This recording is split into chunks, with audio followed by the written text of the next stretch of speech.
Olá pessoal, tudo bem? Sejam muito bem-vindos e muito bem-vindas a esse novo semestre da disciplina de Processo Civil e Prática Jurídica 1. Eu sou a professora Thaís e estarei com vocês aí nesse semestre, dando continuidade ao estudo de uma série de temas relevantíssimos que vocês já iniciaram e muito bem cumpriram aí no seu primeiro semestre, ok? Daqui a pouquinho nós nos encontraremos no Collaborate para nos conhecermos melhor, para conversarmos sobre dúvidas gerais que vocês tenham, sobre algumas questões que vocês queiram trazer.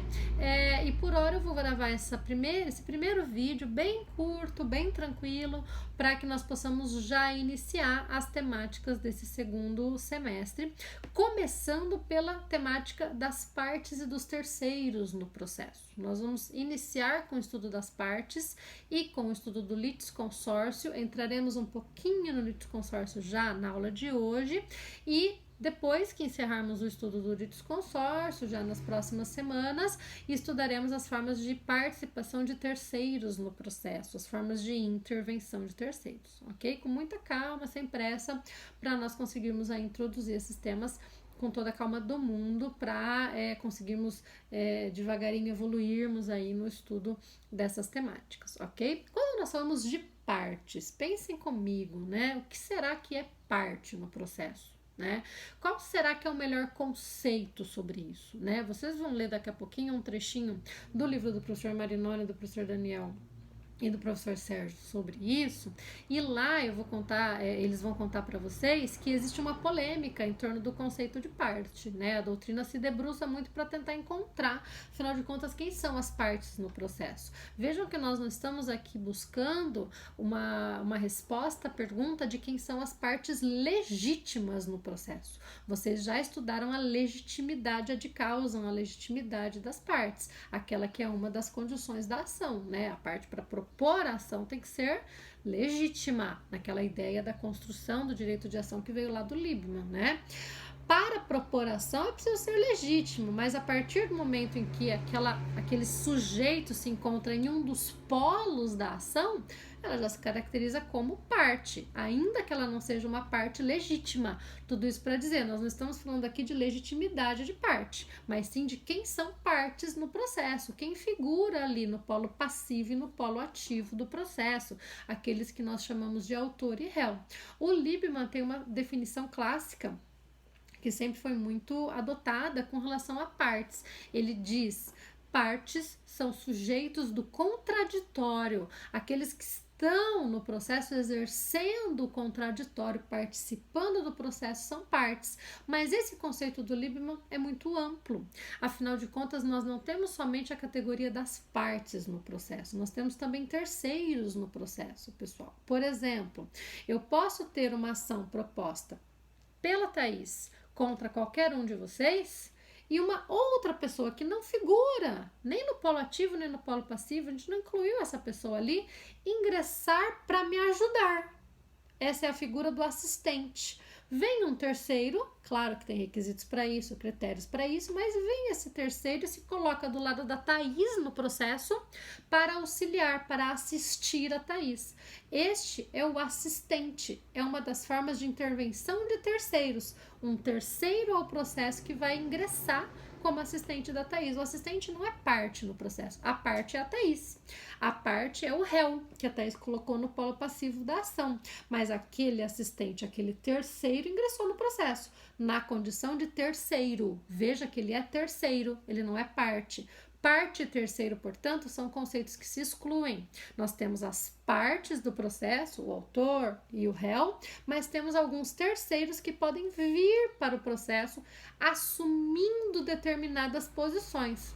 Alguns desses terceiros ingressam e viram parte, isso acontece. Alguns desses terceiros ingressam e assumem uma posição muito parecida com a da parte. Alguns terceiros ingressam no processo e continuam sendo terceiros, não assumem a categoria de parte, ok? Vejam que nesse ponto, quando eu falo de terceiro, eu estou falando daquela figura do terceiro interessado, aquele terceiro que tem interesse na causa por alguma razão, e por conta disso ele vai poder ingressar nesse procedimento. Depois, na hora de estudar as formas de intervenção de terceiros, nós vamos entender melhor isso, ok? Não se preocupem com isso agora. Qual que é o melhor conceito de parte, então? O melhor conceito para pensarmos aí quem são as partes no processo é aquele conceito que considera um sujeito que pede algo em face de alguém e um sujeito contra quem se pede algo também. Então vejam que nós conseguimos aí combinar o conceito de parte também com o conceito e com a ideia de pedido, né? Se a Thaís ingressa com uma ação e pede algo contra alguém, a Thaís é a parte autora, a Thaís é a parte requerente, a Thaís pede que alguém seja condenado a pagar, a Thaís pede que alguém cumpra uma obrigação de entregar uma coisa, a Thaís pede que alguém faça algo ou não faça algo, uma obrigação de fazer ou não fazer. De outro lado, a pessoa em face de quem a Thaís opõe essa pretensão, este pedido, que é aquela que vai se defender, que vai impedir a pretensão da Thaís, também é a parte ré. É aquela que figura no polo passivo, é o requerido naquela demanda, ok? E aí, decidam. Podem chamar de autor e réu, requerente, requerido, muita gente fala em suplicante, suplicado, acho horrível, mas tudo bem, se quiser pode usar. Eu gosto mesmo do simples, né? Menos é mais. Autor e réu. Salvo os casos específicos em que nós teremos impetrante e impetrado, como no mandado de segurança, por exemplo, ok? Não se preocupem com isso, a definição é a que vocês devem escolher. A única recomendação, né, e depois nas aulas de petições vamos ver isso, é que quando você escolhe autor e réu, que você use autor e réu a petição inteira, né? Não troque autor por requerente, depois volta para o autor, aí coloca suplicante, etc, né? Mas o autor e o réu são as partes do processo. Aquele, então, que pede algo contra alguém e aquele que recebe essa pretensão contrária, né? Alguém que tem que resistir à pretensão, tá? Existe até uma definição aí com a qual nós podemos trabalhar, né? A ideia de que o autor pede e o réu impede. Claro que o contraditório entra aí, e o Lieberman tinha razão nesse ponto, o contraditório é importantíssimo, né? Mas o contraditório aí vai ser exercido também pelos terceiros, né? Os terceiros também acabam por participar de alguma forma desse procedimento em contraditório. Então, olhar só para o contraditório não é uma boa quando nós queremos definir o conceito de parte. É melhor ter esse foco mesmo naquele que pede, naquele que impede, naquele que formula a pretensão e naquele que resiste à formulação dessa pretensão. Ok, pessoal? Depois veremos os terceiros, não se preocupem com isso agora, certo?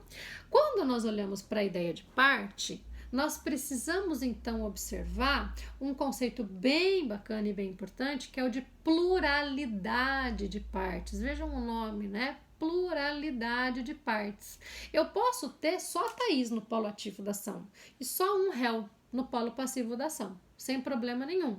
Mas eu posso ter a Thaís e mais uma pessoa no polo ativo. 2 partes autoras, sem problema nenhum.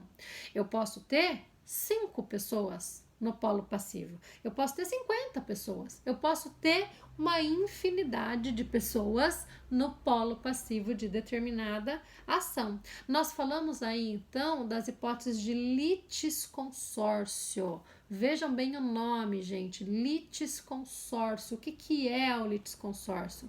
Litisconsórcio é a pluralidade de autores ou a pluralidade de réus no processo.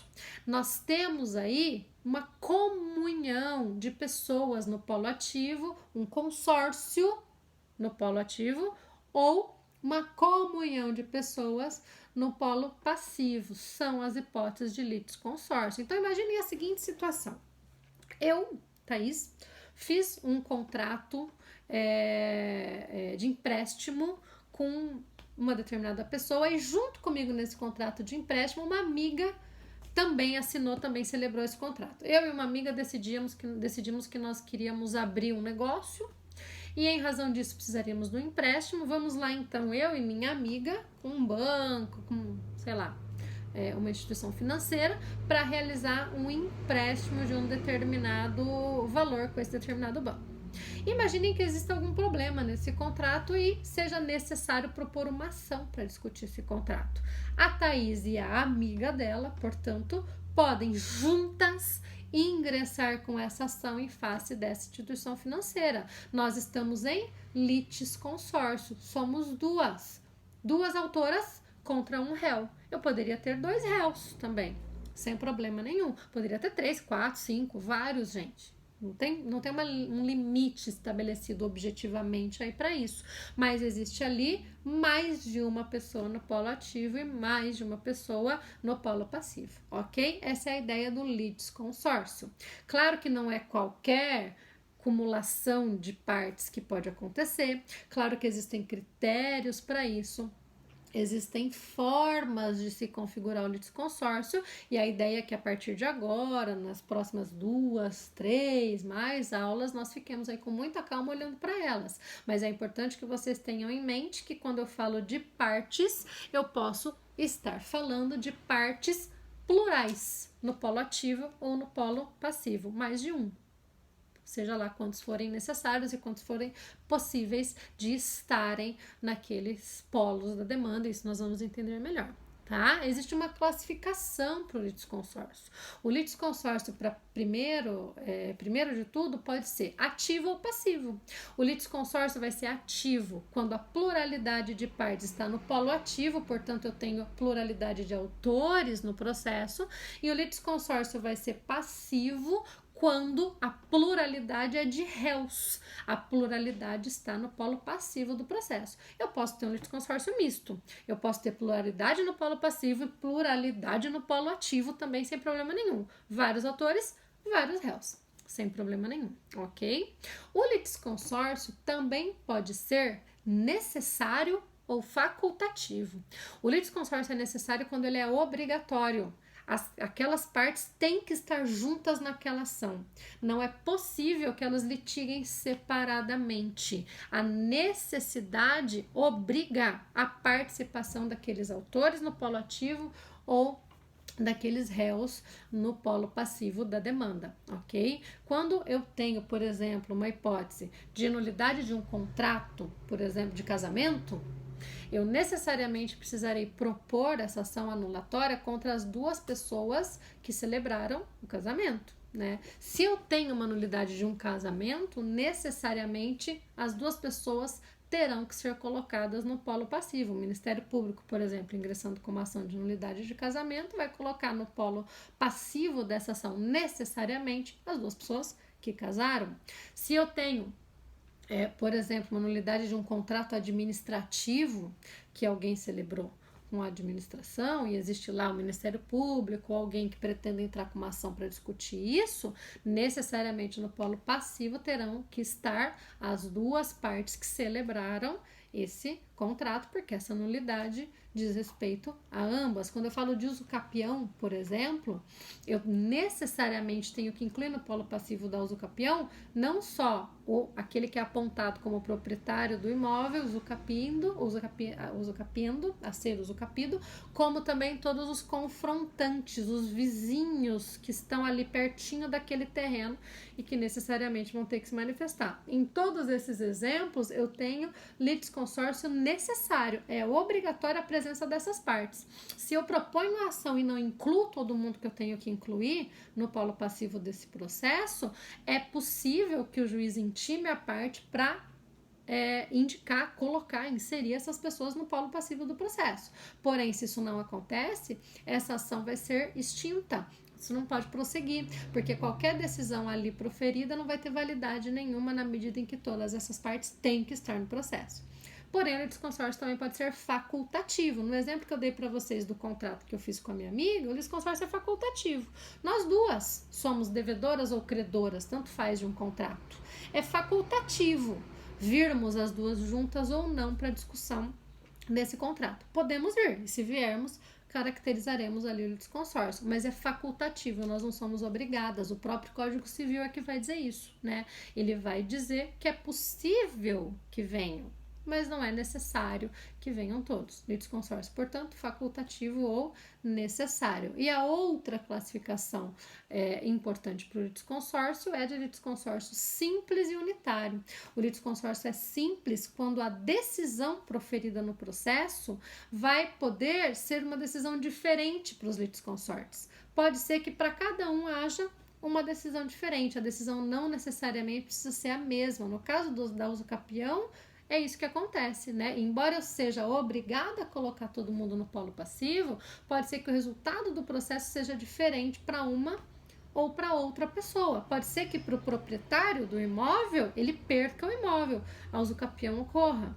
Pode ser que para o vizinho do ladinho de cá, nada aconteça, o terreno dele estava bem certinho com o imóvel, não tinha ali nenhuma correção a ser feita. Pode ser que para o vizinho do outro lado, haja um problema com relação ao tamanho desse terreno. Enfim, é possível que, passou um carro de som aqui agora, é possível que haja decisões diferentes para cada um desses sujeitos. Porém, o litisconsórcio é unitário quando o resultado do processo é o mesmo, necessariamente o mesmo para todos os litisconsortes. No exemplo do casamento, é isso que acontece. Se o Ministério Público ingressa com uma ação de nulidade de casamento contra duas pessoas que se casaram, necessariamente a decisão vai ser a mesma para ambas. Não dá para o casamento ser nulo para um e não ser nulo para outra. Necessariamente a nulidade vai tocar os dois. Então, no caso de litisconsórcio unitário, a decisão é a mesma para ambos, ok? Tomem um cuidado aqui, gente. Em regra, o litisconsórcio necessário é unitário. Em regra, quando eu tenho a obrigatoriedade de colocar as pessoas juntas num dos polos da ação, eu terei como resultado uma mesma decisão para todos eles, como regra. E como regra, o litisconsórcio facultativo é simples. Quando eu não sou obrigada a litigar em conjunto ou a trazer todas as partes, mas trago, ou seja, o litisconsórcio é facultativo, não necessariamente a decisão vai ser a mesma para ambas. Então, como regra, o litisconsórcio necessário é unitário, o litisconsórcio facultativo é simples. Porém, há exceções. Eu posso ter hipóteses de litisconsórcio necessário simples, o usucapião é um ótimo exemplo. Eu sou obrigada a colocar todo mundo ali no polo passivo, mas não necessariamente a decisão vai ser a mesma para todos. E também é possível existir litisconsórcio facultativo que resulte em uma mesma decisão para todos. Por exemplo, o meu contrato com a minha amiga, né? É facultativo, mas nós duas assinamos o mesmo contrato. Se o contrato for revisado para mim, vai ser revisado para ela também, salvo em caso de alguma exceção pessoal que tem ali. Mas no nosso exemplo isso não acontece, ok? Então é importante vocês terem esse panorama geral para nós começarmos a estudar aí as hipóteses de litisconsórcio, ok? Temos várias outras peculiaridades, a hipótese de litisconsórcio multitudinário, depois vamos ver isso também, mas isso fica para a nossa próxima aula. A ideia aqui foi fazer só um apanhado bem introdutório. A partir de amanhã, nós vamos olhar para cada uma dessas espécies de litisconsórcio. Então, vamos olhar para o litisconsórcio necessário, vamos olhar para o litisconsórcio facultativo. Não se preocupem, porque nós vamos bem devagar aí na construção de todos esses conceitos e também a partir de amanhã já começar a pensar em alguns exercícios de aplicação prática para tudo isso, tá? Daqui a pouquinho eu explico para vocês como que funciona esse método, ok? Até já, encontro vocês daqui a pouquinho no Collaborate. Um beijo!